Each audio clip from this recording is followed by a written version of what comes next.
ایک عیش پرست بادشاہ کی حکومت تھی۔ اس نے ملک میں اعلان کر رکھا تھا کہ جو بھی لڑکی شادی کرے گی وہ پہلی رات میرے ساتھ گزارے گی۔ اس طرح بادشاہ نے ملک کی بہت ساری لڑکیوں سے زنا کر کے ان کی زندگیاں برباد کر دی تھیں۔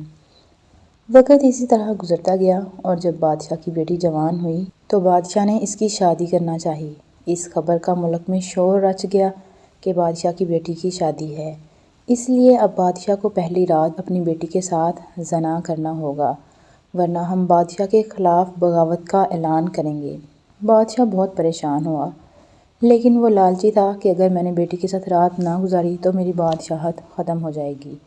بادشاہ نے اپنے فیصلے پر قائم رہنے کا اعلان کر دیا اور جب بادشاہ کی بیٹی کی شادی ہوئی تو بادشاہ نے اپنی بیٹی کو اپنے کمرے میں بلا لیا۔ پھر بادشاہ نے بیٹی کے منہ پر کپڑا ڈال کر اس کے ساتھ زنا کرنا شروع کر دیا۔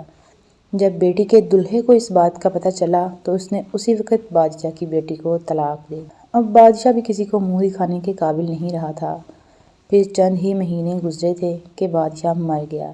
اب شہزادی کو بھی باپ کی طرح زناکاری کا شوق پیدا ہو چکا تھا اور اس نے اپنی حوث پوری کرنے کے لیے ملک کا کوئی نوجوان نہیں چھوڑا تھا، لیکن اس کی حوث پوری ہونے کا نام نہیں لے رہی تھی۔